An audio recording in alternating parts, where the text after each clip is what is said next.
അങ്ങനെ കഴിഞ്ഞ് കുറച്ച് ദിവസങ്ങളായി നമ്മൾ ക്ലീനിങ്ങും കാര്യങ്ങളൊക്കെ ആയിട്ട് പോയിക്കൊണ്ടിരിക്കുമായിരുന്നില്ലേ. അതിന് ക്ലീനിങ് എല്ലാം നമ്മുടെ കഴിഞ്ഞിരിക്കുന്നു.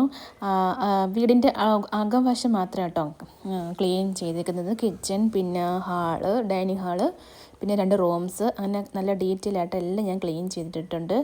അതിനകത്തുള്ള കുറച്ച് ടിപ്സും കാര്യങ്ങളും ഈ ഡസ്റ്റ് അലർജി ഉള്ളവർക്കുള്ള പ്രശ്നങ്ങളൊക്കെ ഉള്ളവരെങ്ങനെ ഇത് ക്ലീൻ ചെയ്യണം എന്നുള്ള എല്ലാം വിശദമായിട്ട് ഞാൻ ആ വീഡിയോയിൽ പറഞ്ഞിട്ടുണ്ട് കേട്ടോ. പിന്നെ ഓണം അടുപ്പിച്ച് ക്ലീൻ ചെയ്യാൻ നടക്കാതെ ഇത്തിരി നേരത്തെ എല്ലാം ക്ലീൻ ചെയ്ത് വെച്ച് കഴിഞ്ഞ് നമ്മുടെ ജോലിയെല്ലാം പെട്ടെന്ന് കഴിയും. അങ്ങനെ ജനലും കതകും അങ്ങനെ എൻ്റെ കണ്ണി കണ്ട എല്ലാ സാധനവും ഞാൻ തൂത്ത് തുടച്ചിട്ടിട്ടുണ്ട് കേട്ടോ. ഇനി നമുക്ക് നെക്സ്റ്റ് വീക്കിൽ കുറച്ച് അടുത്ത പരിപാടികളൊക്കെ കാണും, അതും കൂടെ കാണണം എല്ലാവരും. ഈ വീഡിയോസിൻ്റെ ഡീറ്റെയിൽ ആയിട്ടുള്ളത് ഞാൻ ലിങ്ക് കൊടുത്തേക്കാം. എല്ലാവരും മറക്കാതെ പോയി കണ്ടിട്ട് കമൻറ്റൊക്കെ പറയണം കേട്ടോ. അപ്പോൾ ഇത്രയേ ഉള്ളൂ. എൻ്റെ വീഡിയോസ് എല്ലാം ഇഷ്ടപ്പെടുവാണെങ്കിൽ മറക്കാതെ സപ്പോർട്ട് ചെയ്ത് സബ്സ്ക്രൈബ് ചെയ്ത് ഷെയർ ലൈക്കൊക്കെ ചെയ്യണേ. എല്ലാവർക്കും ടാറ്റാ.